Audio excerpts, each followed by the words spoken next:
Here is our tale of the tape for our main event of the evening. Both men in their late 20s. Diaz, 28 years old, 5'6", with a 64-inch reach that is 4 inches shorter than the Russian, who brings in a perfect 15-0 record with 12 knockouts. Rakhimov made the change a few months ago to join Freddie Roach's stable. And one thing Freddie told me that he's worked on with Rakhimov is kind of keeping that space. He has a tendency at times to leap into his punches, which exposes him to big counter shots. He's trying to help him keep that distance at the right time all fight. And also over in Eastern Europe sometimes, Chris, things are allowed to get a little more rough and tumble than they are here in the United States. So Rakhimov kind of had to clean up his act a little bit as he steps into a world title fight for the first time. Right here we're seeing two left-handers, southpaw versus southpaw. We know Joseph Diaz's only loss is to a southpaw and Gary Russell Jr. And when it comes to Rakhimov, I asked him how many southpaws he's faced. He says about 6 or 7 as a professional. So nothing new for Rakhimov facing a left-hander. You know, speaking of Freddie Roach, there was a lot of talk a few weeks back about Rakhimov testing positive for COVID-19. Freddie Roach himself tested positive for COVID-19 in January. Thankfully, his symptoms were mild. He was able to recover pretty quickly, but certainly scary. You hear about Freddie Roach testing positive. Diaz actually facing his 4th consecutive southpaw opponent. That's incredible. Ruben Tamayo, Gary Russell Jr., Freddie Fonseca, Jesus Cuadro, and Tevin Farmer. Back to back to back to back. Nice left hand there by Diaz catching Rakhimov. Hands are free here. Work out of it. Work out of it. Let him go, Joe.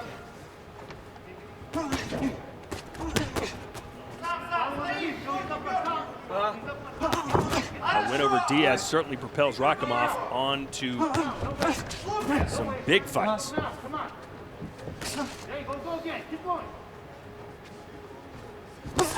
I like that jab that Diaz is stabbing Rakhimov with. Rakhimov got off balance there. Left hand from Jojo Diaz. Caught him again. Diaz's accuracy can be a big factor in this fight. Rakhimov is an aggressive fighter, but his aggression can be used against him. It was in that last fight against Fuzili, where he was losing before the knockout in the 8th round, and part of that was because Fuzili was timing him, coming in and using that aggression against him. Fuzili also boxed real nicely going backward. He had pretty fast hands and nice body punching right there by Jojo Diaz. Oh, and a big left hand. You can see the Russian's neck snap to the left. Rakhimov is rocked with that shot. You want to irritate Jojo Diaz? Tell him he doesn't have any power. He really believes that his power is going to start to emerge as his career moves forward. Hasn't shown that one-punch knockout power, but he believes it's there. That was a big punch, man. You got to give credit to Rakhimov taking that punch. All right, stop. No punch. Whether you have power or not, when you land that cleanly, I'm telling you.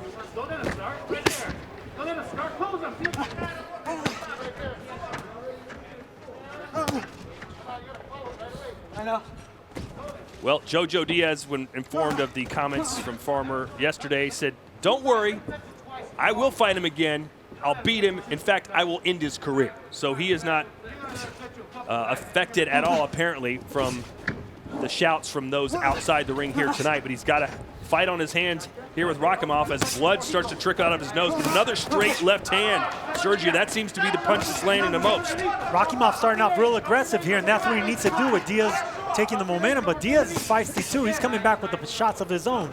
And this is where he made the mistake with Gary Russell Jr. He tried to outbox him in the first half of the fight, but he needed to pressure Russell. He just was too slow for him. Right here, Diaz keeping punch for punch with Rakhimov. Okay.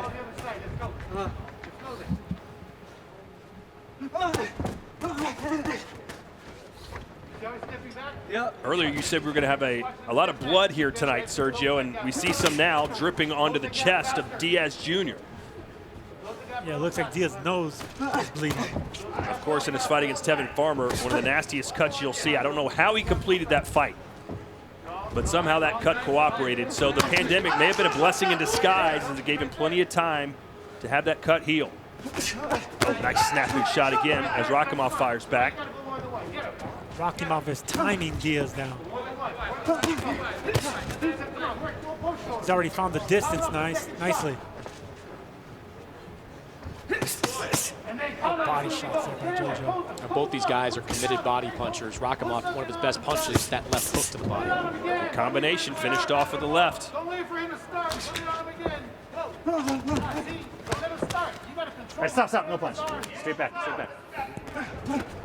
Now he's reaching. Joseph Diaz Sr. wants his son to concentrate more on the body, and I agree right here because that's exactly what Rakhimov is susceptible to. He's a little bit taller, keeps his elbows in nicely, but if you can keep his elbows in just digging down to the body like that, it's exactly how you build points and win rounds. I know we're looking at Chris's scorecards, Sergio, but how do you score? Do you think that the more punches thrown and landed by Rakhimov are winning the rounds, or the heavier shots from Diaz? I have a 3-2 for Diaz right now. That last round was a close round. Both of them had their moments, but I gave it to Diaz. I didn't think it was close. I gave that to Rakhimov. I think I mean, I respect what you're saying, but I think Rakhimov has been more active, more accurate, and you can hear, I don't know if it's frustration in the corner of Diaz, but they want him doing more. They don't want him just sitting back and waiting for Rakhimov to get tired as this fight goes on. Joel Diaz no longer in the corner of JoJo Diaz.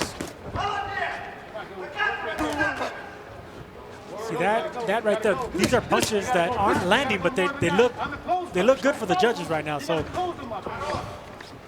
Rakhimov could continue punching at the gloves of JoJo Diaz and winning rounds if JoJo's not going to counter. And I can understand why Diaz believes that he can succeed more in the later rounds. He's gone 12 rounds 5 times, whereas Rakhimov has only done it once. So he's more confident, more experienced in those later rounds. But Rakhimov just looks too sharp to maybe assume that.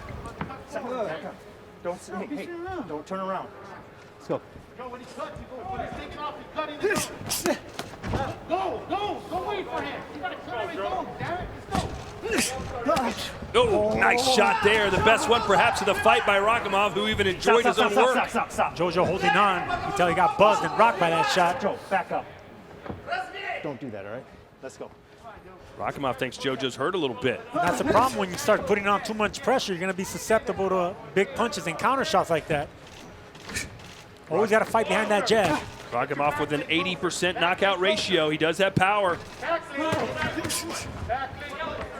Doesn't look like the fighter I've seen in his most high-profile fights. Even against Gary Russell, I thought Diaz fought reasonably well.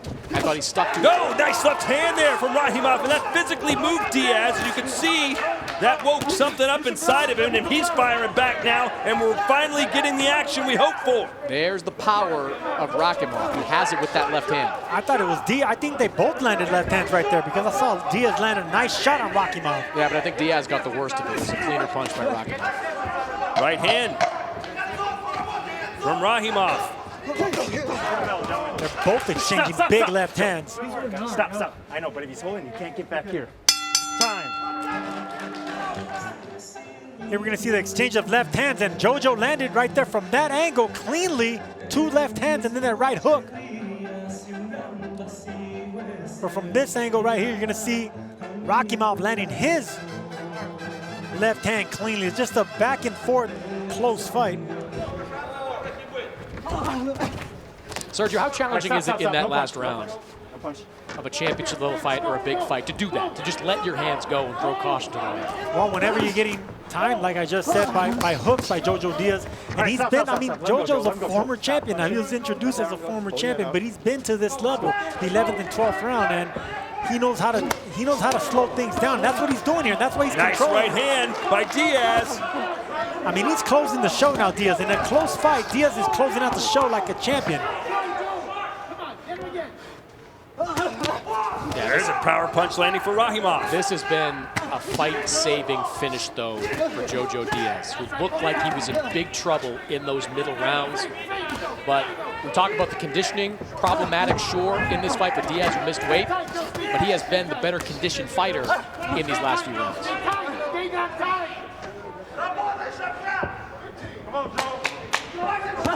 Oh, nice entry-level shot. He's fallen back to his old ways. It has produced some success here in the last few rounds. Did he do enough? Will we have a new IBF Super Featherweight champion? Well, ladies and gentlemen, after 12 exciting rounds of action inside the ring, we go to the judges' scorecards. Here are the totals. Robert Hoyle, 115, 113 for Diaz. Overruled by both Fernando Villarreal and Zach Young, who scored 114, 114. This bout is a majority draw. Wow. Well, Chris Mannix, well done with your scorecard. Thank you, man. Very much. And neither man really upset with that. Jojo Diaz, I thought, would be a little perturbed, but the look on his face, Sergio tells me, he's fine with it.